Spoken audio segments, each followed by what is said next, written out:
Voilà, donc je vais aller sur les dimensions du surnaturel. Il y a plusieurs dimensions du surnaturel, mais nous sommes depuis plusieurs mois, et ceux qui suivaient mes cours, en tous les cas, je vous invite à me rejoindre sur Zoom. Il suffit juste de s'inscrire. Le jeudi soir, il y a un cours qui est donné gratuitement. La bénédiction, c'est que pour ceux qui veulent, mais ces cours, moi, je les offre à ceux qui veulent entendre l'Évangile. Et nous sommes depuis plusieurs mois sur la gloire de Dieu. Et la dernière prédication que j'ai donnée dans cette assemblée, c'était sur la gloire de Dieu.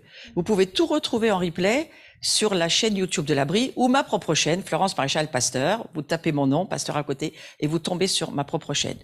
Mais sur cet enseignement de vivre la gloire, c'est sur Abri France. C'est la chaîne de cette communauté dont nous faisons tous partie. Et j'ai à cœur d'aller nous parler un petit peu, parce qu'il me semble que c'est important de le faire ce matin, et ça va aussi enseigner tout le monde, dans les dimensions surnaturelles. C'est-à-dire que nous, en tant que chrétiens, qui avons donné notre vie à Jésus et qui sommes en relation avec Jésus, nous devons avoir une connaissance au moins des fondamentaux. Et fondamentalement, le chrétien ne vit pas par lui-même. Alors, on va résumer très vite l'histoire, parce que ça fait 2000 ans qu'on la prêche. C'est nous donnons notre vie à Jésus et nous renonçons à notre âme, c'est-à-dire nous renonçons à la direction de notre propre vie par nous-mêmes. Renoncer à sa vie, c'est ça que ça veut dire. Ça veut pas dire tu te crucifies tous les jours. C'est pas ça que ça veut dire. Ça veut dire que tu renonces à ce que ton âme dirige ta vie, mais à ce que le Saint-Esprit, maintenant qui vit chez toi, te laisse te donner conseil. Après, le choix, tu as le libre arbitre de ton choix. Tu as le choix de pécher, le choix de ne pas pécher. Ça, c'est ta liberté. Mais pour être vraiment libre du péché, il nous faut saisir. À quoi sert la croix? La croix sert à renoncer à tout, on va dire, à l'envie de diriger ta vie comme tu veux et à apprendre à écouter Dieu qui, lui, a un meilleur plan général que le tien. Parce que le plan de Dieu est bon pour toi, est bon pour nous, mais pas toujours d'accord avec notre âme qui, elle, je donne un petit exemple pour les plus jeunes, pas forcément envie de se lever, voilà, pas forcément envie de travailler à l'école, pas forcément envie de se discipliner au travail. Oui, mais si tu fais pas ça dans ta vie, t'as pas de travail, t'as rien, tu vas nulle part. Donc il faut travailler, il faut se discipliner. Vous avez des gens qui n'ont pas besoin de Dieu pour ça, ils arrivent très bien tout seuls, mais il y en a qui ont besoin de Dieu pour ça. Et puis, il y en a d'autres qui ont besoin de Dieu pour d'autres choses. Mais il faut savoir que la Bible est très claire sur le sujet. L'homme sans Dieu ne peut pas désirer les choses de Dieu. Je le dis pour que vous puissiez comprendre ce verset. Les désirs de la chair sont contraires aux désirs de l'esprit. C'est ça le verset. Mais je vais vous le dire en français courant. Ta chair, ton toi, ton âme, ton je veux, je décide, je sens, j'ai envie. Ça, il faut le caser dans est-ce que Dieu est d'accord ou pas? Et c'est cela, la vie chrétienne. C'est d'arriver à savoir, est-ce que ma vie, elle fonctionne selon Dieu, c'est-à-dire selon le Saint-Esprit qui est en moi, ou pas? Et lorsque nous donnons notre vie à Jésus, on a un super héros en nous, J'ai envie de dire, c'est mieux même que les gros super héros qu'on peut aller voir au cinéma, qu'on est allé voir. C'est le Saint-Esprit. Parce que le Saint-Esprit, lui, c'est notre super héros. C'est mieux que Black Panther, je te le dis, même la dernière version. C'est un héros à l'intérieur de nous, qui nous aide, c'est la puissance de Dieu. Et quand tu sais que tu peux avoir une puissance en toi qui est pour toi, il est pour toi, il est pour moi, c'est-à-dire, il est de mon côté, il veut que ma vie fonctionne, il veut que j'aille bien, il veut que je réussisse, il veut que j'ai du succès, il veut que je puisse arriver à quelque chose, que je sois pas le dernier de la classe et puis que j'ai aucun désir finalement que de traîner et on finit dans les addictions, les trucs, franchement, ça mène nulle part. Mais l'âme de l'homme, par définition, ne désire pas les choses de l'esprit. Pourquoi? Parce qu'on ne naît pas sauvé. Il faut Dieu pour être sauvé. Il faut le Saint-Esprit pour être sauvé. Mais ensuite, Dieu ne nous sauve pas pour nous laisser tout seuls, orphelins, au milieu du désert. Débrouille-toi, il y a des bêtes sauvages, et arrange-toi pour qu'elles te mangent pas finalement. C'est pas ça le plan de Dieu. Le plan de Dieu, c'est qu'il nous envoie une puissance. On va en parler tout à l'heure. Une puissance, le Saint-Esprit. Ça s'appelle aussi l'onction. Donc, je fais une petite introduction pour qu'on se remette bien dans l'histoire. La vie chrétienne, elle ne marche pas avec notre âme. Elle marche avec l'Esprit de Dieu en nous, qui, lui, va être notre super héros à l'intérieur de nous pour nous aider à pas être des zéros, mais à être des héros. C'est pas pareil. Il y a une petite différence de son entre un zéro et un héros. Ok, vous comprenez? Donc là, les dimensions du surnaturel, elles commencent par là. Et on va aller sur la foi. Donc la foi, c'est l'antenne spirituelle du croyant pour entendre au-delà de ce que toi, ta vie humaine, elle te montre.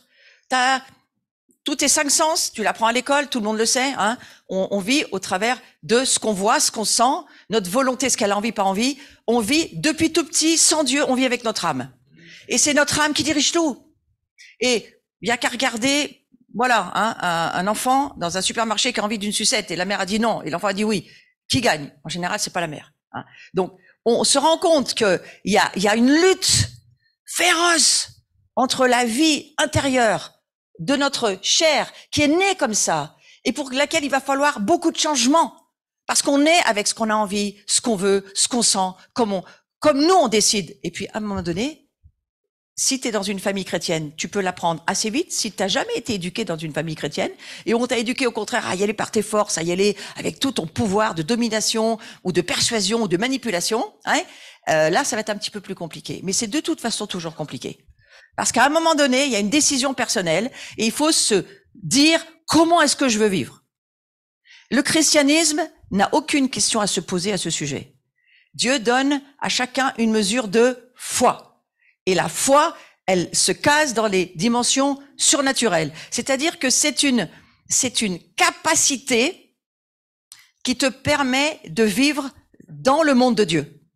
Mais le monde de Dieu n'est pas ce monde dirigé par le prince de ce monde pour le moment. Pour le moment, c'est encore pas Dieu qui dirige toutes les affaires. J'espère que vous aviez remarqué. C'est pas Dieu qui dirige tout. Essaye de suivre. Essaye de suivre. C'est pas Dieu qui dirige tout. Dans ce monde, tu regardes, tu ouvres tes yeux, tu regardes, tu fais, oh là, il y a de la méchanceté, il y a de la cruauté, il y a de l'injustice, il y a de la tromperie, hein. Donc ça, c'est pas Dieu. Mais c'est qui? Eh bien, la Bible en parle très bien. C'est le prince de l'air. C'est Lucifer, aujourd'hui Satan, qui dirige les choses. Et au travers de ça, on va avancer. Ouais. Ou on choisit de vivre avec le diable, ou on choisit de vivre avec... Merci, il y en a au moins qui suit. Dieu. Est-ce qu'il y a d'autres choix? Non. C'est ça, la grande difficulté. Et c'est pour ça que nous, on se fait voir comme des gens radicaux. Mais la Bible n'est pas radicale. La Bible, c'est un absolu. Il y a Dieu, un monde avec Dieu, et il y a un monde sans Dieu. Donc ton choix, il est où tu vas marcher avec Dieu. Mais si tu vas marcher avec Dieu, tu es censé faire partie d'une famille où tu vas avoir les 5 ministères qui vont t'enseigner, les enseignants, les prophètes, les pasteurs, les docteurs. Toute ta vie va être enseignée, édifiée pour que tu puisses grandir. C'est à ça que ça sert l'Église, hein, pour grandir en maturité, devenir un homme ou une femme fait, complet, c'est-à-dire pas ignorant, qui va pas se laisser avoir par la première peau de banane que Satan va te mettre devant les pieds, mais qui va savoir l'éviter et puis aider les autres à l'éviter aussi. Ça aide, hein, finalement. Voilà. Et la foi, c'est ce que Dieu nous donne. On a une mesure de foi, nous dit l'Écriture, et c'est la ferme assurance des choses qu'on espère. Donc, nous espérons des choses. Nous espérons plein de choses. En général, ce que nous espérons, ça vient de Dieu. Nous espérons pas mourir trop jeune. Nous espérons être en bonne santé. Nous espérons le bien. Nous sommes faits par Dieu pour espérer les belles choses, les bonnes choses. Et celui qui espère les mauvaises choses, là, on sait déjà qu'il y a un petit souci. Voyez.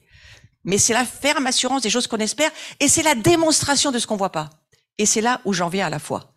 La foi ne voit pas dans le monde matériel, physique seulement. La foi, elle voit dans l'invisible.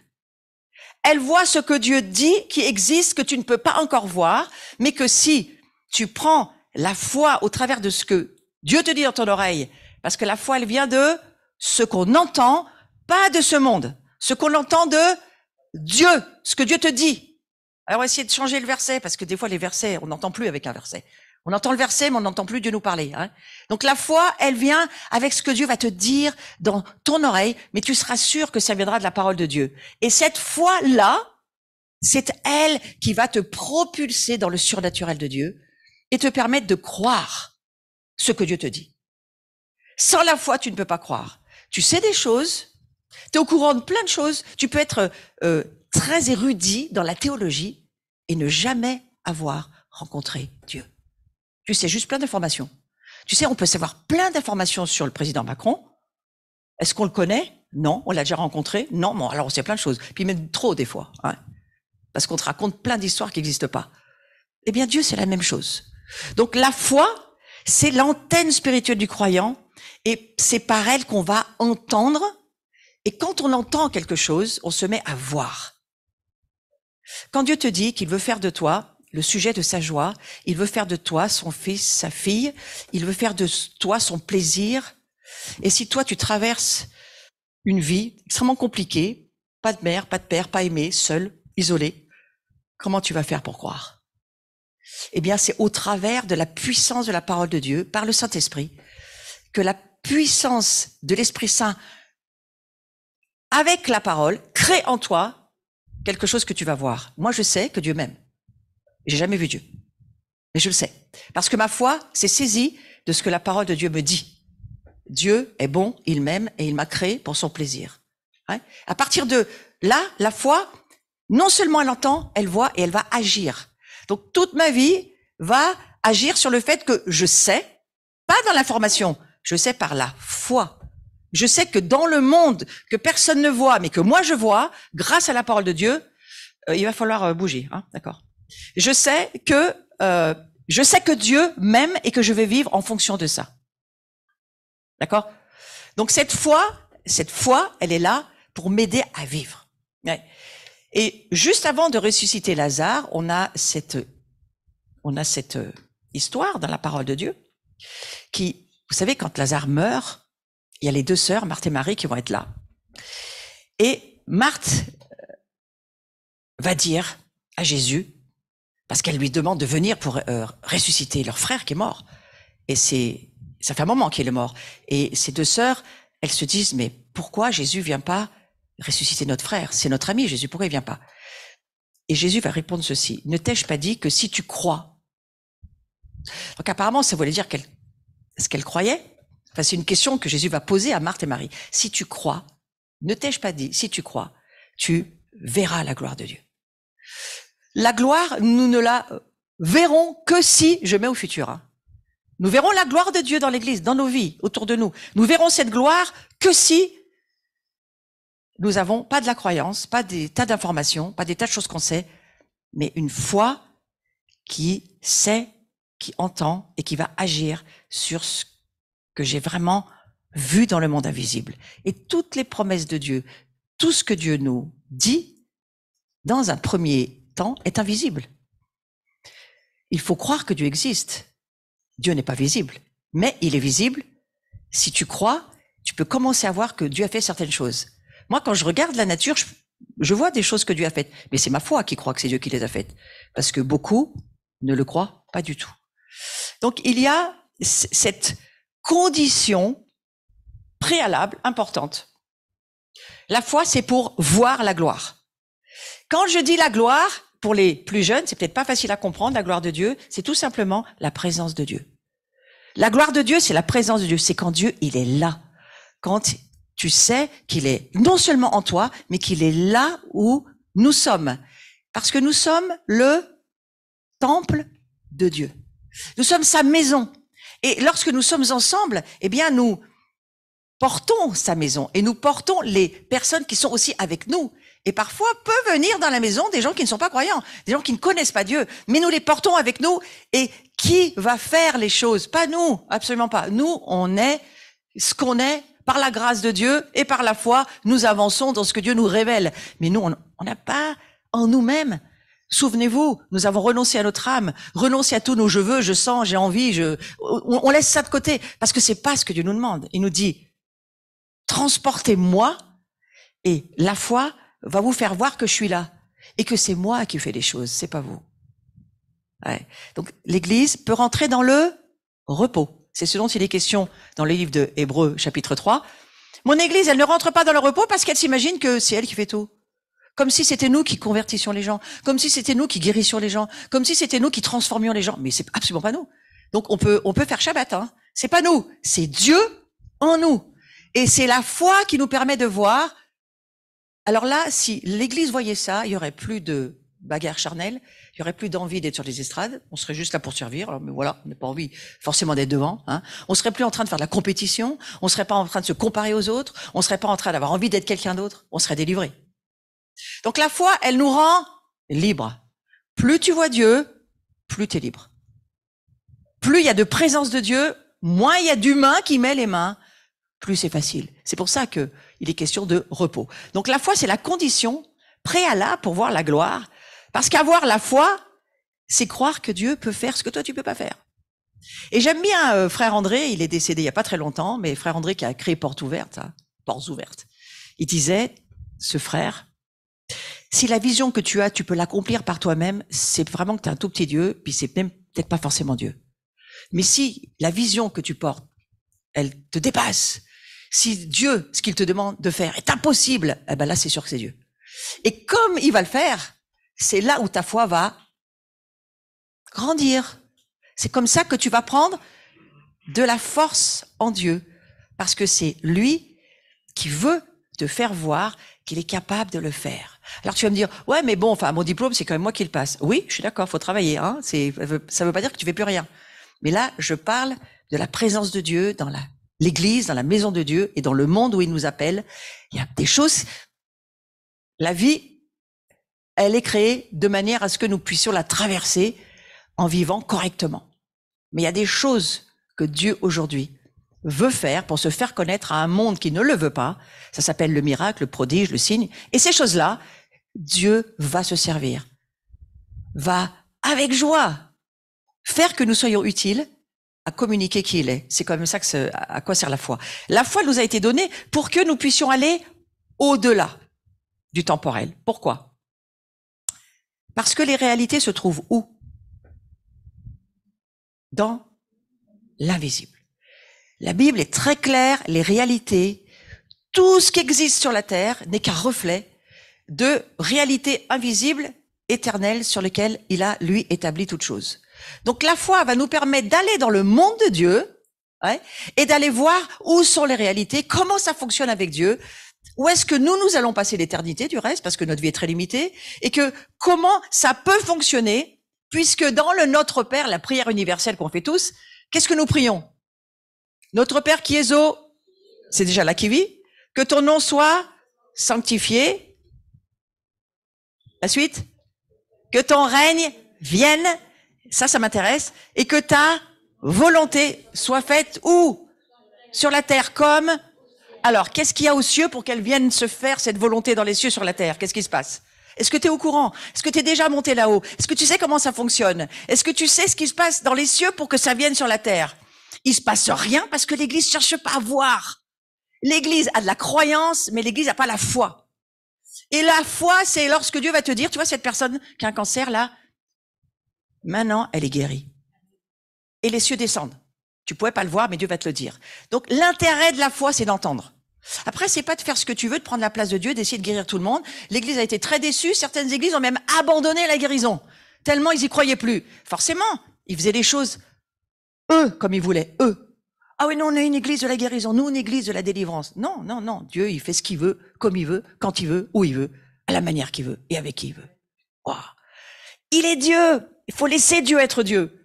Mais l'intéressant, c'est de se dire, mais qu'est-ce qui se passe dans les cieux? Et qu'est-ce que Dieu est en train d'essayer de nous dire? Je crois qu'il a essayé de nous dire, regarde ce monde où on en arrive. Hein, déjà, l'Église parlait pas beaucoup, mais alors là, avec les masques, c'était fini.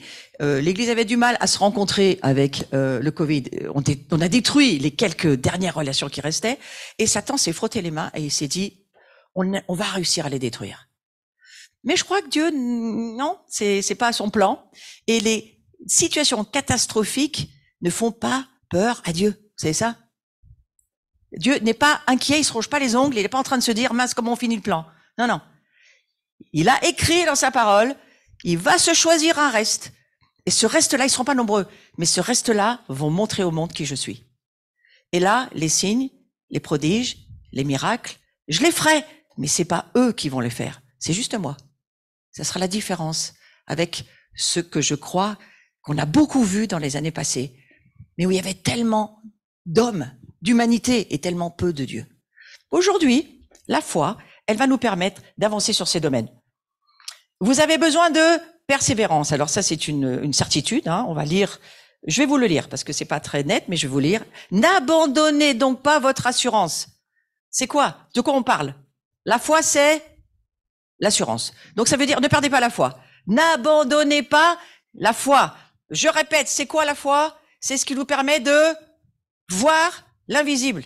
Prends cette définition pour t'aider à comprendre. La foi, c'est pour voir dans l'invisible, dans les cieux, ce que ton âme, ton corps humain ne peut pas voir, ton corps ne peut pas sentir. La foi, elle, c'est une capacité divine que seuls les chrétiens ils ont pour pouvoir voir ce que Dieu fait, ce que Dieu veut, et d'amener sa volonté sur la terre, comme au ciel. Waouh! Et tu sais quoi, Dieu, il a des plans, hein, il a des super plans, et je peux vous dire, on est en train d'y rentrer. On passe de la foi à l'onction, je vais y aller un petit peu après, et de l'onction, on passe à la gloire. Et pourquoi je reviens sur la foi? Parce que parler de la gloire sans comprendre ce qu'est la foi, ça sert à rien. La foi, c'est notre antenne, c'est notre force, c'est notre capacité donnée par Dieu, rien à voir avec nous, pour pouvoir faire descendre les cieux sur la terre et pouvoir montrer à ce monde qui est Dieu et combien Dieu aime notre monde. Or, on a une église qui a passé son temps à s'enfermer, se mettre dans ses quatre murs, se protéger des microbes, des virus, des méchants, du péché, des pécheurs. Enfin, du coup, il n'y a plus personne qui pouvait rentrer. Ils étaient enfermés dans leur tour, les chrétiens. Et à un moment, Dieu dit, ça suffit. Ça suffit. J'ai pas besoin de cathédrale. Moi, je sais pas dans des bâtiments que je vais vivre. C'est dans des gens. Et je peux même vivre dans des enfants. Je peux même utiliser n'importe qui pour faire ce que j'ai envie. La chose, c'est qu'il faut que l'enfant, il l'entende. Il faut que l'enfant, il soit attentif. Au moment où Dieu veut qu'il le soit. Mais n'importe qui, pour Dieu, s'il le choisit, ça fonctionne. Moi, j'ai vu des enfants guérir des adultes de façon très simple. Des miracles arriver au travers d'une main d'enfant qui a obéi à Dieu. Ben là, on est sûr que c'est Dieu, vous voyez. Et c'est ce que Dieu cherche. Donc, n'abandonnez pas votre assurance à laquelle est attachée une grande rémunération. Car vous avez besoin de persévérance afin qu'après avoir accompli la volonté de Dieu, ça c'est le numéro 1, hein. On parle de chrétiens ici qui obéissent à Dieu. Ils font pas ce qu'ils veulent, comme ils veulent. Ils n'ont pas de programme, même pas de programme d'église. Ils obéissent à ce que Dieu leur dit. Ouais. Après avoir accompli la volonté de Dieu, vous obteniez ce qui vous est promis. Ce qui m'intéresse, c'est ce qui est en jaune. Encore un peu de temps. Celui qui doit venir viendra. De qui on parle? De Jésus. Et il ne tardera pas. Et mon juste vivra par la foi. C'est de nous dont il est question dans ce texte. Âgé, moins âgé, jeune, moins jeune. Le juste, il n'a pas d'âge. Le juste, c'est quelqu'un qui comprend ce qu'est la foi, à quoi elle sert et comment il faut l'utiliser en se laissant diriger par Dieu. La foi, c'est une affaire de l'au-delà, de voir au-delà de ton humanité ce que Dieu veut, ce qu'il veut faire au moment où tu vis, qu'est-ce qu'il veut faire de ta vie, qu'est-ce qu'il veut faire de cette communauté, qu'est-ce qu'il veut faire au travers de toi et lui permettre de faire descendre sa volonté pour toi et pour l'Église sur la terre. Et la foi, elle sert à ça. Mais s'il se retire, vous voyez, il y a une petite réflexion juste en dessous, s'il se retire. Donc celui qui persévère pas dans la foi, celui qui laisse tomber son âme, oh mais ces chants ils me plaisent pas, oh mais moi j'aime pas comme ça se passe, oh mais moi je sens pas, moi je vois rien, voilà. Donc celui qui se retire, c'est de cela dont il est question, et c'est Dieu qui parle. Mon âme ne prend pas plaisir en lui. Est-ce que Dieu a une âme? Oui, bien sûr que oui. C'est Dieu qui parle. Bien sûr que oui. On est fait à la ressemblance de Dieu. Et le Christ nous a amené un modèle d'incarnation. Jésus avait-il une âme? Oui, Jésus avait une âme. Et dans Ésaïe 53, il dira 3 fois, c'est très mal traduit en français, j'en suis désolé, c'est pas moi qui traduis les Bibles, mais en français, il dira 3 fois, j'échange mon âme. C'est marqué, j'échange ma vie. C'est dommage, parce que ça enlève beaucoup à la compréhension. 3 fois, Jésus va donner son âme. Une fois pour ta volonté, une fois pour tes émotions, une fois pour tes pensées. Ta volonté. V-I-E, volonté, intelligence, émotion. L'âme, c'est ça. Et Jésus va échanger son âme sur la croix pour nous. C'est bien plus que tout. Je veux dire, il nous amène à pouvoir être juste. En échangeant sa vie, il t'enlève pas seulement tes péchés, puis il te dit, allez, maintenant, débrouille-toi, puis pêche plus. Sans blague, on n'y est pas arrivé avant, pourquoi on y arrivera après? Ouais. On va y arriver parce qu'on a le Saint-Esprit, mais aussi parce que il échange notre vieille nature de pécheur contre sa nature de Dieu. Donc si nous croyons, mais là, mes amis, qu'est-ce qu'il nous faut pour croire ce que je suis en train de vous dire? De la foi. Il faut voir au-delà de ce que même parfois certaines fausses doctrines peuvent apprendre. Ouais. Soi-disant, on aurait deux natures, puis celle qu'on nourrit, ça serait la plus forte, ça serait celle qui aurait gagné. Ben, on se retrouve dans Star Wars, là. Et c'est pas comme ça dans le royaume de Dieu. La croix, c'est un lieu d'échange. C'est un lieu où Jésus va dire, je prends ta vie de pécheur, je prends le pouvoir du péché, je prends la tyrannie du péché, mais pas seulement, je prends la nature de péché. Et je t'offre ma nature. Et qui est Jésus? Un esprit, l'Esprit Saint. Il est venu en laissant ses gloires dans le ciel. Et quand il est descendu sur la terre, Jésus, il est devenu homme comme nous, rempli du Saint-Esprit. C'était plus Dieu seulement, c'était un homme. Il a laissé ses gloires au ciel et il a reçu le Saint-Esprit et il était parfaitement Dieu, parfaitement homme, mais homme sans la gloire, rempli de l'Esprit Saint, c'est ça la différence. Et son âme, c'est-à-dire la volonté de Jésus, les pensées de Jésus, les émotions de Jésus, n'ont jamais péché. Jamais. C'est là où son père, c'est Dieu. Sa mère, c'est Myriam, hein, c'est Marie, mais son père, c'est Dieu. Et il y a un mystère là derrière. Et quand il va dire sur la croix, j'échange ma vie contre ta vie, ça veut dire, je prends ton âme pourrie, excuse-moi, mais c'est quand même ça, hein, parce que si je regarde de notre humanité, c'est pas très joli. Si on se regarde dans une glace, hein, c'est pas toujours super, mais on est content que Dieu nous dise, sois pas inquiet, j'ai déjà pardonné tous tes péchés. J'ai déjà tout pris sur moi, et maintenant, il faut que tu crois que tu prends ma nature. Je te donne mon super bon caractère, je regarde pas. Je te donne ma volonté, tu vois, je te la donne. Je te donne aussi toutes mes émotions, ma compassion, je te donne tout. Bon, ta foi, elle fait quoi? Elle fait je crois pas, je crois pas. Ta foi, elle va dire je crois. Si tu crois, tu vas le devenir. Mais si tu le crois pas, tu le deviendras jamais. Tu ne peux devenir que ce que tu penses. Et ça, c'est le combat du diable. Mais non, mais regarde de quoi t'as l'air. Tu vas arriver à quelque chose dans ta vie, mais regarde. Et toi, tu dis, diable, moi j'ai la foi, je suis mieux qu'hier et je serai encore bien mieux demain. Parce que j'avance, je grandis et que je crois ce que Dieu me dit. Tu vois la foi, ce qu'elle est capable de faire? La foi, elle est capable de te donner au-delà de ce que tu vois de toi, qui de toute façon est passager. Tu peux toujours dire au diable, tu sais, hein, les limites, tu peux me dire tout ce que tu veux, c'est passager. Par contre, moi, je passe mon éternité avec Dieu. Ouais. Et déjà, dès à présent, si tu crois ce que Dieu te dit, donc la foi, elle a besoin de persévérance, parce que toute ta vie, oui, Satan va être là pour te faire quelques propositions malhonnêtes, toujours, hein. Et toi, tu dois dire non, non merci, non, non merci. Et c'est comme ça qu'on va avancer avec la foi. Mais la foi, c'est vraiment un préliminaire à la gloire. Et que veut dire marcher par la foi? Une des premières choses dans la parole de Dieu, être agréable à Dieu. Devenir juste, on vient de le lire, hein, nous sommes justes. Et je vous redis juste, qu'est-ce que ça veut dire? Ça veut dire, c'est difficile de croire. Soyez des croyants, s'il vous plaît, soyez pas des incroyants. Je deviens ce qu'est Jésus. Je le suis légalement. Et dans ma condition humaine, je suis en train d'y arriver. Sauf que je suis sur la terre pour certaines choses, mais je suis tout le temps dans les cieux. Parce que Jésus, il est tout le temps dans les cieux. Jésus, il vit dans les cieux. Il est pas, jusqu'à ce qu'il revienne, il vit dans les cieux. Mais celui qui vit dans ta vie, c'est qui?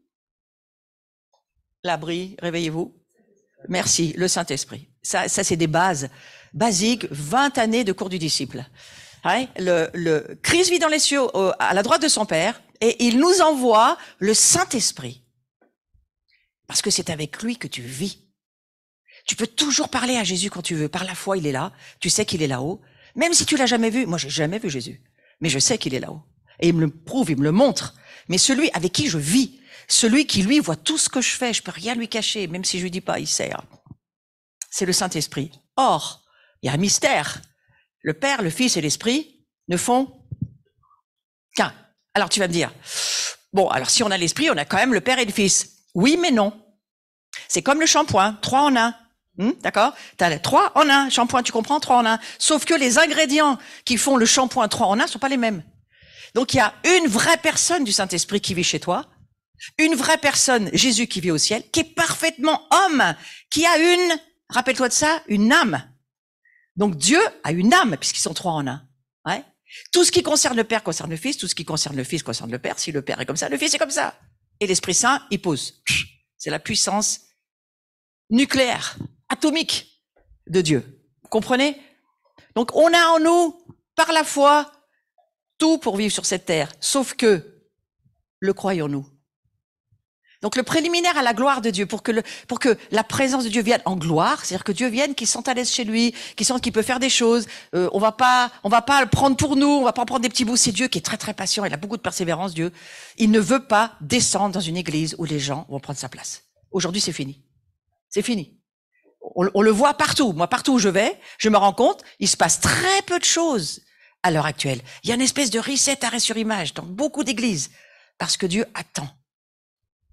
Il veut voir ceux qui ont la foi et ceux qui l'ont pas. Donc, on est dans le test de la foi et on est dans le test de juste, qui est juste, traverser les circonstances de la vie terrestre. Voilà à quoi sert la foi.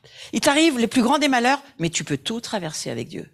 Absolument tout. Tu peux absolument tout traverser. Il n'y a aucune circonstance qui va poser un problème à Dieu. À toi, peut-être, mais pas à Dieu. Or, ta foi, c'est pas de croire en toi, c'est de croire en Dieu. Donc, ta foi, elle te propulse dans l'au-delà de ce que toi, tes sens et ta vie humaine te limitent, parce qu'on est dans des petites cases très limitées, nous. Mais Dieu, lui, il est totalement illimité. Et puis, la foi, elle nous permet d'entrer dans notre héritage, c'est-à-dire toutes les promesses que Dieu nous offre dans sa parole. Eh bien, nous y sommes. Voilà. Donc, la foi, c'est passé du quoi? J'aimerais bien que tu t'en souviennes, pour ça que j'ai mis des images, pour que tu t'en souviennes. La foi, c'est passé du visible dans l'invisible. Moi, j'avais votre âge, j'étais déjà dans des églises où on nous enseignait la parole de Dieu, mais vraiment correctement. J'ai des images, j'avais l'âge d'Evan, 10 ans, j'ai des images, je m'en souviens encore. Tu te souviens pas forcément d'un discours, mais tu te souviens d'une image. Rappelle-toi que la foi, c'est voir au travers de ce que le visible t'offre pour voir dans l'invisible. Or, toi, je sais combien tu aimes le cosmos, les étoiles, l'astronomie, hein, eh ben voilà. La foi va te permettre de voir beaucoup de choses dans les cieux, parce que les cieux, c'est aussi Dieu qui les a créés. Donc, on va résumer juste en disant ceci. Par la foi, nous comprenons. C'est par la foi que nous reconnaissons que le monde a été formé par la parole de Dieu, en sorte que ce qu'on voit n'a pas été fait de choses visibles.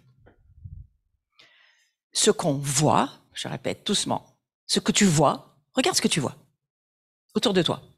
Tout ce que tu vois autour de toi, ça ne vient pas des choses visibles. Même pas Nathan, non, ça ne vient pas des choses visibles. Tout ce que tu vois autour de toi vient de l'invisible. Les réalités sont dans l'invisible. Et c'est là, il faut que tu comprennes. La foi comprend. L'incroyable. Pour l'humain. C'est la foi qui te permet de comprendre. Alors, j'ai bien aimé, j'ai mis deux traductions parce que je trouve qu'elles nous aident. Par la foi, nous comprenons que les mondes ont été formés. Vous voyez, nous reconnaissons ou nous comprenons. Mais moi, le terme comprenons, il me va mieux parce que dans mon côté intellectuel, qui comprend, eh bien, je comprends que la foi, elle me permet de comprendre le non comprenable. Voilà. Elle me permet de comprendre ce que mon humanité ne peut pas comprendre. Eh bien, elle comprend. Que Dieu existe. Que le Père, le Fils et le Saint-Esprit ne font qu'un et qu'ils sont trois différents. Qu'il y a un monde angélique qui bouge. Ma foi, elle me permet de comprendre énormément de choses que jamais tu pourrais me prouver que c'est vrai. Mais ma foi, elle comprend. Donc, je suis assis sur ma foi. Et la foi, qu'est-ce qu'elle produit? Elle produit de l'action, du mouvement. La foi, elle va produire de la confiance en Dieu. Et lorsque tu as confiance en Dieu, tu commences à faire des choses pour lui, sachant que c'est lui qui les fait. Et la foi, elle t'amène à un niveau de croissance qui va t'amener à vivre dans l'onction. La foi, elle te propulse dans l'onction. Mais on va en rester là pour l'instant, on va avancer un tout petit peu. Nous prêchons la sagesse de Dieu, mystérieuse et cachée, que Dieu, avant les siècles, avait destinée pour notre gloire. Moi, ce qui m'intéresse ici, c'est que cette sagesse dont il est question, la foi, elle t'amène à une sagesse. Eh bien, cette sagesse, elle fait que tu vas pouvoir être propulsé dans tout ce qui est caché. Et tu vas pouvoir voir et comprendre les mystères. La foi, elle te fait comprendre les mystères. Or, nous sommes dans une saison où Dieu dévoile des choses. Nous sommes dans une saison où il dévoile des choses qu'il n'avait jamais dévoilées jusqu'à présent. Il y a des profondeurs et des hauteurs de révélation qui nous attendent. Mais pour cela, il nous faut de la foi. La foi, elle est au service d'une intelligence. Ouais, parce qu'on peut parfois penser que l'évangile, c'est pour les imbéciles, hein, c'est ceux qui n'ont pas vraiment d'intelligence. Alors, on les case. Là, la religion, c'est l'opium du peuple. Et puis voilà, ça explique à tous ceux qui n'ont pas envie de réfléchir trop. Mais pas du tout. La foi, elle est au service de la vie et des réalités qui nous entourent. Elle doit servir à comprendre notre existence. C'est pour ça qu'il y a autant de suicides, autant de désespérance, de désespoir, autant de questions autour de nous, de gens dans le mal-être, dans les médicaments, dans les addictions. Parce que les gens ne comprennent pas, les personnes autour de nous ne comprennent pas, ne comprennent rien de son existence. Donc la foi, elle est à ce service-là. Elle nous invite à déceler l'être, la vérité derrière les apparences de toutes sortes. Combien de choses nous croyons, c'est juste des apparences. Ça n'existe pas. Le fait que Dieu t'ait fait croire toute ta vie que tu étais un nul, je parle à plusieurs personnes. Ouais, je suis nul, quoi. Et d'où ça vient, ça? C'est juste quelque chose qui n'existe pas. Mais n'empêche que beaucoup le croient, hein. Et la foi, elle est la relecture du visible et elle réinterprète la réalité qui n'est pas visible, mais la réalité qui est invisible. Et le visible, le réel, le concret, n'est pas la réalité ultime. Donc, tout ce que tu vois n'est pas une réalité qui va durer dans le temps. Tout va disparaître. Réfléchis. La Bible dit, tout va disparaître, sauf ma parole. C'est-à-dire, ma parole, c'est la foi vient de la parole de Dieu. La parole nous a créés, la parole crée en nous qui nous sommes vraiment. Et cela, c'est une réalité qui va durer éternellement et qui va être une réalité invisible pour le moment, mais visible pour Dieu. Et notre foi, elle le voit, ça. Donc, est-ce que quand tu regardes quelqu'un qui est croyant, tu te dis, ouais, lui, il est vivant éternellement? Mais est-ce que quand tu regardes quelqu'un, un incroyant, tu te dis, ça serait bien qu'il sache quand même qu'il y a une réalité dans la présence de Dieu, l'éternité, ou pas dans la présence de Dieu, l'éternité. Parce que la mort n'est pas du tout une fin en soi, hein. La mort, c'est pas une fin. La mort, elle t'amène juste, à un moment donné, elle te dit, il y a une chose qui s'arrête, mais ça s'arrête pas derrière. C'est où tu vas passer ton éternité avec Dieu, ou tu vas passer ton éternité avec pas Dieu, c'est-à-dire le diable, Lucifer, celui qui est le grand rebelle de la terre, hein. Donc voilà, il faut quand même le savoir. C'est pas quelque chose qu'on aime dire, mais c'est quelque chose qu'il faut quand même remarquer, hein. Et au-delà du visible, la foi, c'est une réalité qui nous fait voir les choses autrement. La foi te fait voir les choses autrement. La foi va te faire voir ta vie autrement. Ta vie va prendre un sens. Ta vie va devenir enfin ce que Dieu a toujours pensé que tu devrais être. Et elle va te propulser. Le visible, il est appelé à être lu par l'invisible. L'ordinaire par l'éternel. Le fini par l'infini. Au lieu de voir que les choses sont finies, que les choses sont ordinaires, de voir les choses comme appelées à disparaître, non. Dieu t'offre par la foi une éternité, un infini, quelque chose qui ne s'arrêtera jamais. Et c'est une lecture de cette réalité de l'invisible qui devient tangible, concrète, lorsqu'elle est saisie par la foi. La foi, elle t'amène finalement à faire que cet invisible, tu finis par le voir, tu finis par le vivre, et donc il devient réellement concret. Donc tu deviens ce que ta foi est. Important de se le dire. Et que le visible, c'est le lieu de la manifestation de ce qui n'est pas visible. Seigneur, s'il te plaît, donne-nous de la foi. Permets que nous puissions voir au-delà. Permets que nous puissions, simplement parce que tu nous le dis, nous puissions le croire par la foi. Et la foi, elle vient parce que nous entendons la parole de Dieu. Et la parole de Dieu, c'est elle qui nous le révèle. On va voir rapidement plusieurs petites choses. Ta vie, c'est le lieu de tes choix. Alors, les enfants, pas tout à fait. Ça finira par venir. Pour l'instant, c'est vos parents qui choisissent pour vous. Mais à un moment donné, vous allez faire vos propres choix. Et déjà, ce que tu entends aujourd'hui peut t'aider à faire des choix pour l'avenir. Notre existence, c'est le lieu d'une décision. Et un enfant peut choisir, hein, même tout petit, d'être rebelle ou d'être obéissant. Il peut choisir d'avoir envie de suivre ce qui se passe ou pas, d'avoir envie de faire le bien ou d'avoir décidé de faire le mal. On a un libre arbitre chacun. Donc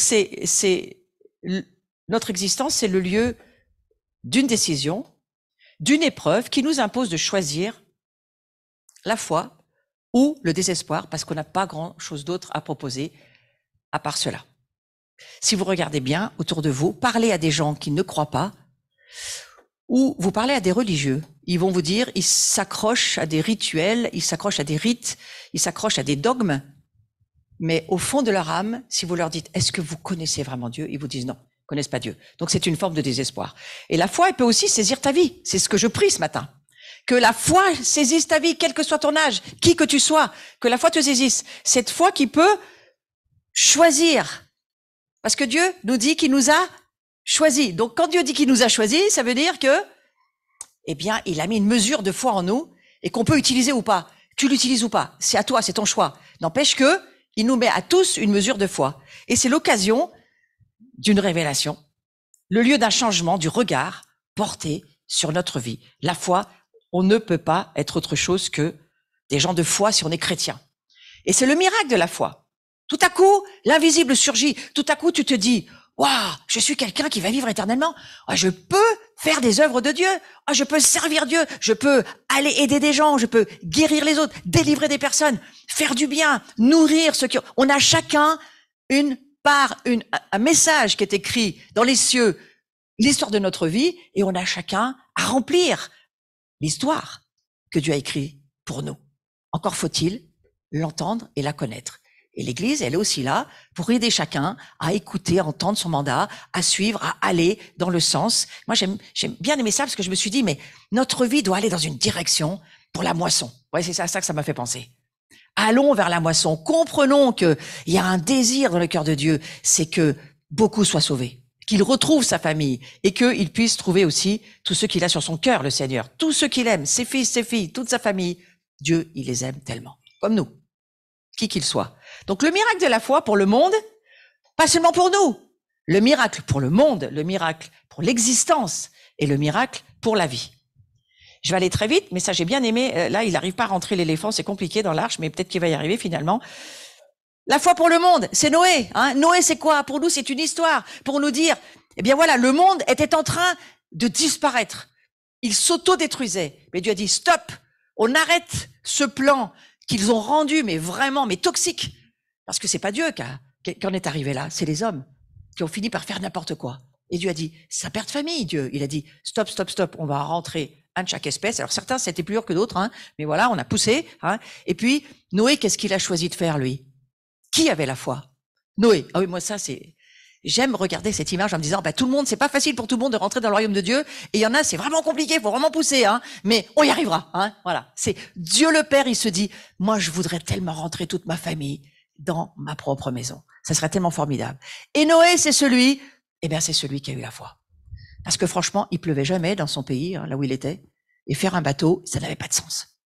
Donc Dieu risque bien de vous demander des choses qui n'ont pas de sens. Abraham, très vite, la foi d'Abraham, l'existence d'Abraham. Il quitte son père, sa mère, il vit en Babylone, rien à voir avec toute son histoire. Il va dans un pays où il a peur, c'est un monde étranger. La Bible, elle le dit, c'est un monde étrange, où il n'a pas tellement envie d'aller, Abraham. Mais Dieu lui parle et lui dit, tu vois, dans le ciel, tu vas avoir une postérité aussi nombreuse que toutes les étoiles. Qu'est-ce qui a fait que ces hommes, ces femmes, ils ont répondu à l'appel de Dieu? C'était des gens comme nous, hein. Peut-être qu'un soir, Dieu peut te parler comme ça devant un paysage, puis toi, tu vas peut-être pas écouter du tout. On est content qu'Abraham ait écouté. Parce qu'Abraham a écouté, nous, on est devenus au travers de lui toute la famille de Dieu. On est tous des fils et filles d'Abraham aussi, hein. Et quelque part, on est appelés, comme Abraham, à faire un choix. Est-ce que on laisse tomber, on dit, oh, écoute, ça c'est, je sais pas, c'est pas Dieu, c'est n'importe quoi. Et on laisse tomber. Ou on est attentif à ce que Dieu essaye de nous dire. Parce que vous voyez, j'ai bien mis, il partit sans savoir où il allait. Est-ce que dans ta vie, tu sais où tu vas? Réponds-moi. Non. T'as aucune idée. Tu rentres dans une famille, un père, une mère. Il y en a qui ont plus de chance que d'autres, peut-être. Ouais, il y en a qui sont mieux logés que d'autres, on va dire, hein, même dans certaines nations. Hein, si tu nais en France ou tu nais en Somalie, c'est pas tout à fait la même chose. Est-ce que Dieu est injuste? Non, c'est l'histoire de l'humanité. Mais lui, il vient nous sauver d'un monde qui va plus du tout. Voilà. Et donc, au travers de ça, Abraham, il a cru.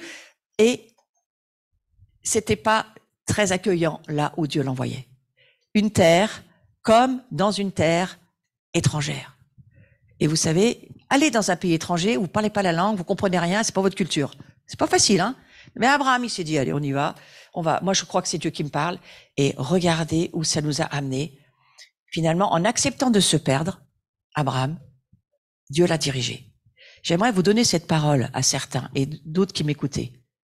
Si vous acceptez de vous perdre, ne vous rattraperez pas à une religion qui vous mène nulle part. Parce qu'il y a certaines normes de religiosité qui vous perdent.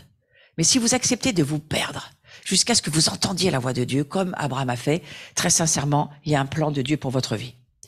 Et puis, il y a cette histoire de foi pour la vie. Hein. C'est l'histoire d'Abel qui a offert un sacrifice qui a davantage plu que celui de Caïn à Dieu. En gros, parfois, Dieu nous demande des choses et puis on fait comme on a envie. Mais lui, Abel, il a cherché, avec ce que son père et sa mère, Adam et Ève, lui ont expliqué, il a cherché à faire un cadeau qui fasse plaisir à Dieu. Et c'est pas son travail qu'il a eu envie de montrer comme Abel, comme Caïn voulait le faire face à Dieu, parce que Caïn, il voulait montrer ce qu'il savait faire. Non, Abel, il voulait juste offrir un sacrifice où il disait à Dieu, j'ai compris qu'il y a une histoire de sang, il y a une histoire, il faut que j'offre un truc pour que moi, le sang, il a écouté ce que son père et sa mère lui ont expliqué. Et Abel, il a plu au Seigneur à cause de ça. Parce que ne croyez pas qu'il n'avait pas d'instruction, ses enfants avaient de l'instruction par leurs parents. Et Adam et Ève ont appris beaucoup au travers de la chute. Et ils ont beaucoup expliqué à leurs enfants. Et regardez, il y en a un qui comprend et l'autre, il comprend pas. Mais bien sûr que si, qu'il comprend. Il veut pas. Il y a celui qui veut, il y a celui qui veut pas. Je vous dis, notre vie, c'est une affaire de choix. Dieu nous donne un choix et il ne s'impose pas. Donc, les pères et les mères, soyez pas inquiets, mais vos enfants, ils vont pas forcément tous tourner de la même manière. Ça dépend plus de vous. Ça dépend d'eux. Et là, il faut laisser Dieu être Dieu. Donc, on peut choisir de voir avec les yeux de la foi, que la vie, elle est porteuse d'éternité. Et voir que notre vie, eh bien, elle peut véritablement devenir féconde. Et je trouve tellement intéressant ce matin, et je le prie pour chacun d'entre nous, je le prie pour vous, je le prie pour moi, je le prie pour tous ceux qui sont branchés. Je prie que votre vie puisse voir au travers de la foi que Dieu vous a offert, que vous puissiez voir la fécondité que Dieu a déposée dans votre vie, la transmission. Je ne parle pas forcément du nombre d'enfants de votre famille, c'est pas de cela dont je parle. Mais je parle d'une fécondité spirituelle, ouais? Une fécondité qui fait que votre vie, qui vous a été offerte, devient dans les mains de Dieu quelque chose qui va produire pour Dieu du plaisir, de la joie et de la gloire. Et c'est à cela qu'on est appelé. Donc la foi, elle transmet la vie aux autres. Et ça, c'est une chose que Dieu souhaite. Hein. Nous pouvons choisir de croire à la fidélité de Dieu, aux promesses de Dieu, et nous pouvons nous faire porteurs de vie. C'est ce dont je parle. Une fécondité qui va transmettre. Alors parfois, on est canalisé, concentré sur sa propre famille, égocentrique, alors que parfois Dieu, c'est pas ce qu'il veut. Il veut simplement vous dire, bon, c'est bien, occupe-toi de ta famille, c'est bien, mais c'est pas de cela dont lui, il parle. Il parle de sa famille à lui. C'est-à-dire les Chinois, les Japonais, les Coréens, les Américains, au-delà de nous, notre petite famille personnelle, il faut aussi savoir que Dieu, ça lui plaît. Choisir de regarder au-delà des choses visibles. Donc, on va le lire ensemble. Nous pouvons choisir de regarder le monde, notre vie et autrui autrement. Hein, c'est cela que ça produit. Nous pouvons choisir d'avoir confiance dans l'existence, hein, en dépit du malheur et de la mort. Nous pouvons choisir de croire en la valeur ultime de l'existence. Et je crois que c'est aussi pour ça que des hommes comme Noé, comme Abraham, comme Abel, comme beaucoup d'autres dans l'Écriture, ils ont cru dans leur existence. Ils n'ont pas craché sur leur vie. Ils n'ont pas dit, oh ben notre vie, ça vaut pas le coup. Non, non. Ils ont dit, moi, ma vie est peut-être pas facile, mais il y a Dieu en moi et je crois. Et la foi s'empare de la gratitude que Dieu nous donne une vie et qu'on puisse avoir envie de vivre. Et nous pouvons finalement choisir de nous porter au-devant des autres avec cette promesse, ta vie vaut plus, bien plus, que le simple amas de cellules que tu es. Ta vie est bien au-delà de ça. Donc la foi, c'est cette capacité d'intégrer dans notre quotidien la réalité du ciel. Seigneur, s'il te plaît, accorde-nous cette capacité. Accorde-moi cette capacité. Peut-être tu traverses un moment difficile dans ta vie aujourd'hui, ton père, ta mère, des difficultés de santé, des difficultés de travail, des difficultés de toutes sortes. Ce monde ne nous épargne pas de difficultés et Dieu en est totalement conscient. Mais il n'a pas décidé de changer les choses pour le moment, lui en haut, par des miracles incessants. Pourquoi? Parce que s'il faisait que du miracle, on grandirait pas. Et lui, son intérêt de père, c'est que nous devenions des hommes et des femmes mûrs. Donc que nous passions de l'enfance à l'adolescence à l'âge mûr. Et la maturité, on peut l'avoir très vite. Donc c'est cette capacité. Voilà. Et je prie que dans votre quotidien, vous puissiez avoir cette capacité d'intégrer les réalités du ciel. La foi, c'est la grâce en action. La grâce, c'est bien, mais la grâce, c'est la grâce et elle fait rien. Oh mais moi j'ai la grâce, c'est parfait. Et alors, t'en fais quoi? La grâce, elle n'est utile que si ta foi s'en empare. Dieu est grâce, Dieu est bon avec tout le monde, c'est très bien. Tu peux apprendre à tes enfants à vivre dans la grâce, mais tu vas pas les faire grandir, tu vas pas les éduquer, tu vas pas en faire des hommes et des femmes faits en Jésus-Christ, parce qu'il faut pour cela les laisser apprendre à marcher par la foi. Et la foi, à un moment donné, les pères et les mères, il faut se retirer et apprendre à nos enfants, apprendre leurs responsabilités. Eh bien, Dieu fait pareil avec nous. À un moment donné, il dit, voilà, moi je pense que tu en as un stade maintenant, c'est bon, il faut que tu avances. Et la grâce, c'est une faveur imméritée, hein, c'est aussi la puissance surnaturelle de Dieu, bien sûr. Mais nous avons besoin de la foi, de cette capacité de Dieu pour faire les œuvres. La foi, elle est agissante, parce que la foi sans les œuvres, c'est mort. Ça ne sert à rien. La foi, ça reste un concept qui te mène nulle part, jusqu'à ce que tu la mettes en action en obéissant. La foi, elle obéit à ce que Dieu te dit et te demande de faire. Mais n'oublions pas, j'appuie là-dessus 2 minutes, la grâce de Dieu, c'est la source de salut. On est sauvé par grâce. On n'a rien à faire avec ça. Et la foi, elle s'empare de cette grâce que Dieu nous offre. Et la foi, c'est une puissance avec la grâce pour nous faire devenir ce que nous sommes. Petite réflexion, Dieu n'a pas la guérison, mais il est du verbe être.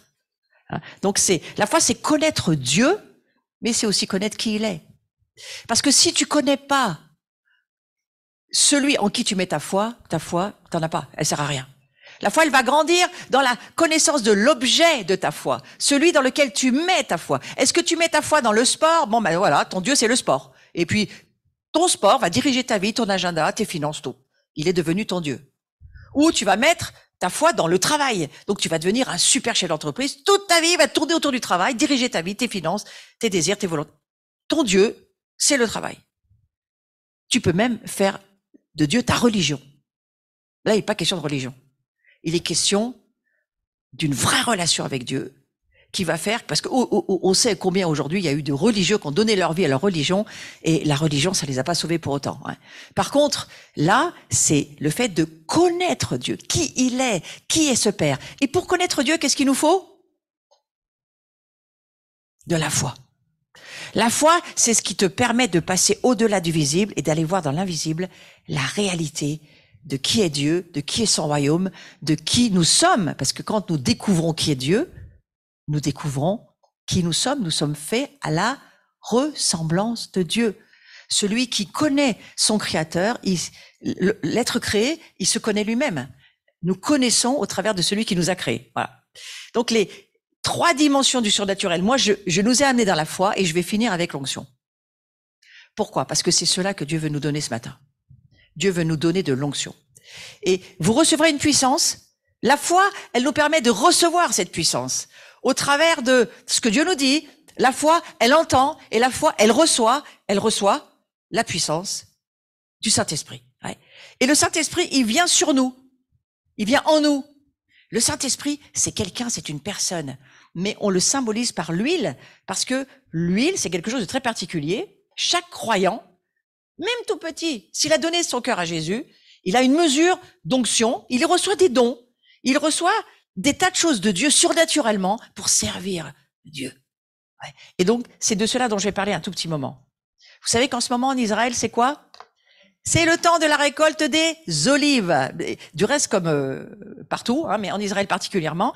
Et donc, vous voyez, on ramasse les olives, on va se réjouir parce qu'il va y avoir une belle récolte. Et en Israël, les olives sont mises au pressoir. Et nos épreuves produisent de l'huile nécessaire pour l'onction et la bénédiction. L'onction, c'est ce avec quoi on oignait les rois, les prophètes, les sacrificateurs, certaines personnes dans l'évangile.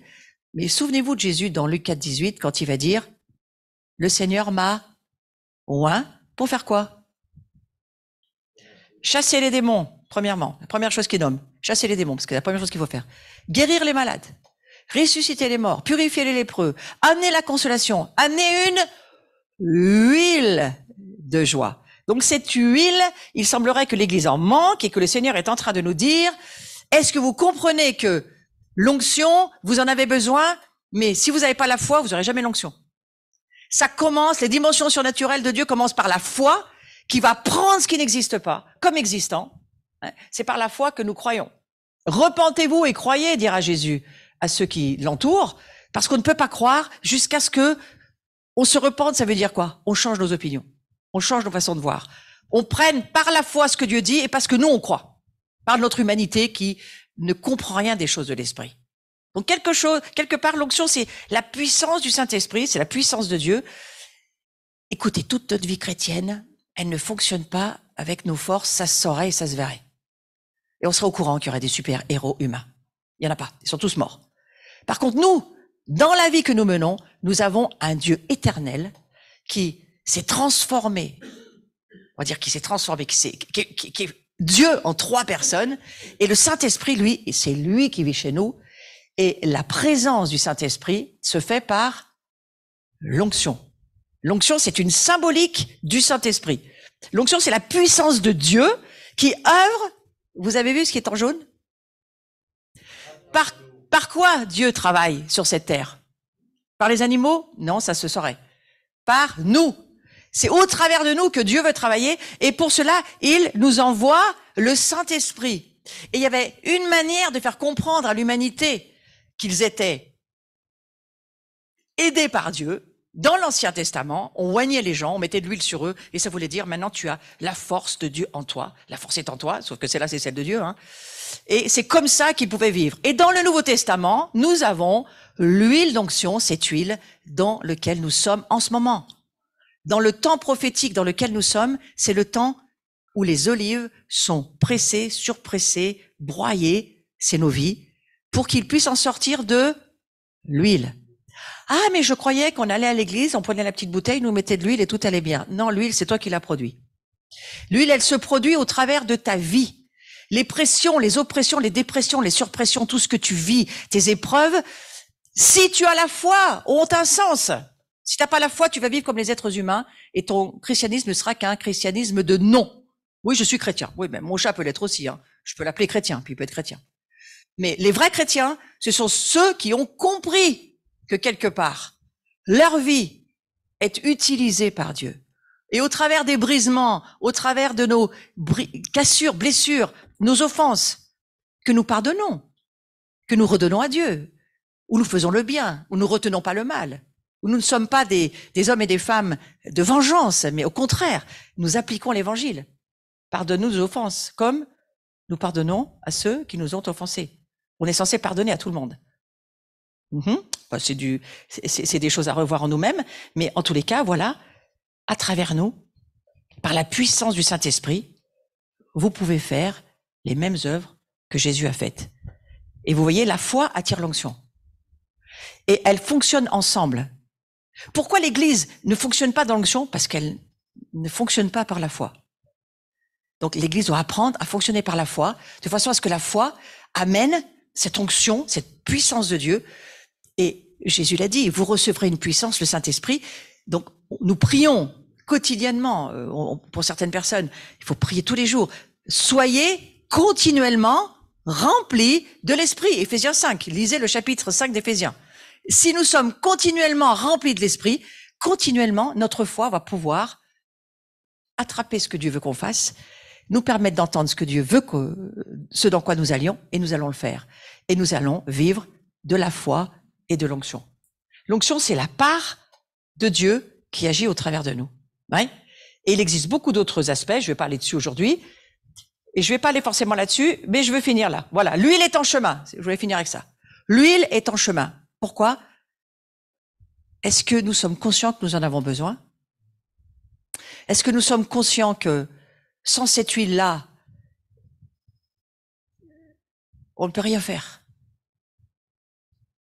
On doit vivre par la puissance du Saint-Esprit, pas par nous-mêmes. Et donc, c'est de demander à Dieu de l'aide pour nos vies. Et voyez, la récolte des olives, je l'ai mis d'un peu plus près pour qu'on la voie. L'onction et la bénédiction. On va terminer là-dessus. Je vais vous demander de vous lever et je vais juste prier pour chacun.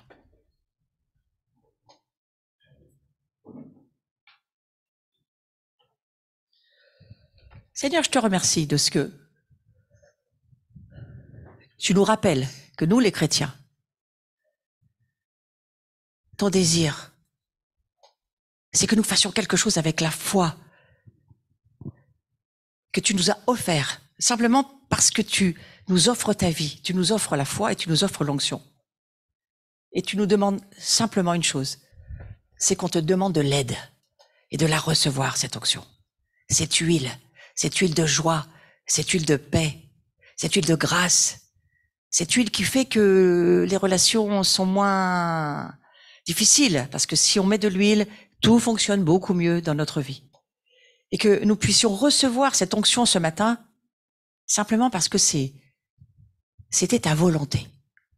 Alors je prie pour ceux qui sont en présentiel ici, mais je prie aussi pour ceux qui sont sur le Zoom et pour tous ceux qui reverront en replay cette prédication. Je prie pour que vous puissiez recevoir l'huile du Saint-Esprit.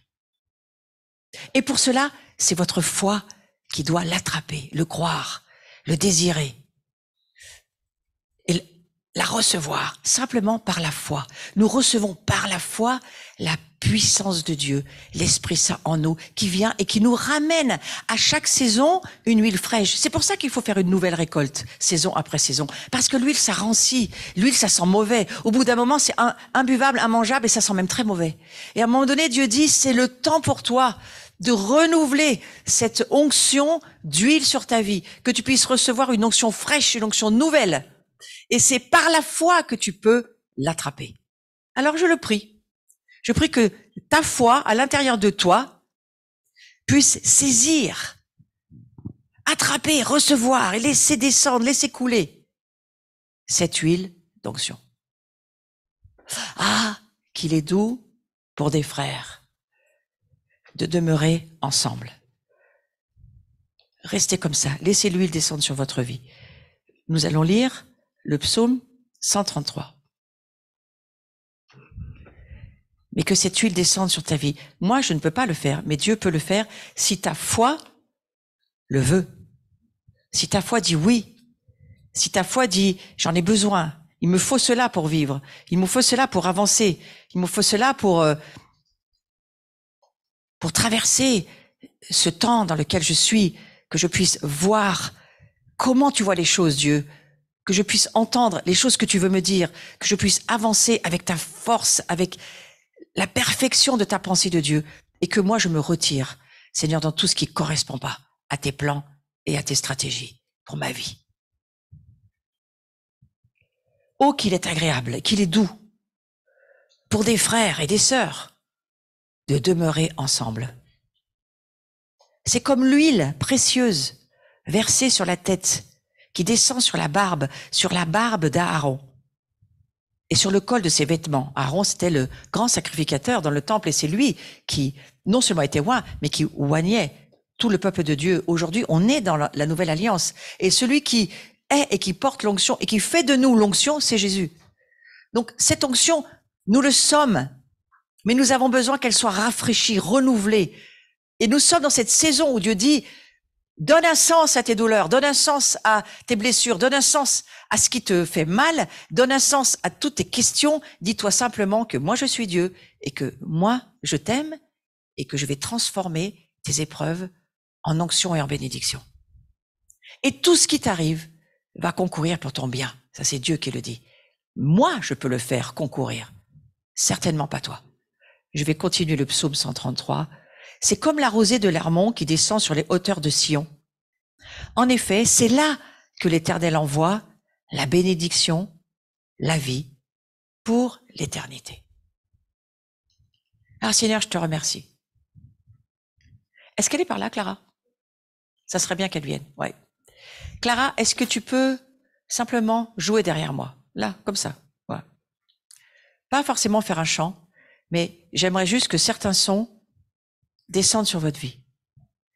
Fermez vos yeux. Restez attentifs. Restez attentifs. Concentrez-vous sur les cieux. Concentrez-vous sur ce qui est en haut, pas ce qui est en bas ni autour de vous. Et alors que tu gardes tes pensées tournées vers le haut, moi je fais descendre l'huile d'onction sur ta vie. Je viens panser tes plaies, je viens réduire tes blessures. Je viens mettre de l'huile de joie là où il y avait tellement de chagrin et de tristesse. Je viens transformer tes larmes pour qu'elles puissent produire en toi un poids éternel de gloire pour ceux qui souffrent en mon nom et pour mon nom. Je suis Dieu.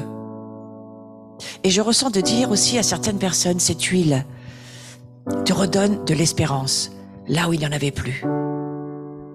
Te permettre de lever ta foi de nouveau, à lire la parole de Dieu, à croire Dieu, à passer du temps avec lui. C'est une huile pour la bénédiction. Et que puisse descendre sur toi et ta famille, toute ta famille. Et je parle de tous ceux qui sont autour de ta vie, comme ta famille, même si c'est pas ta famille de sang, mais la famille autour de toi. Cette bénédiction puisse descendre.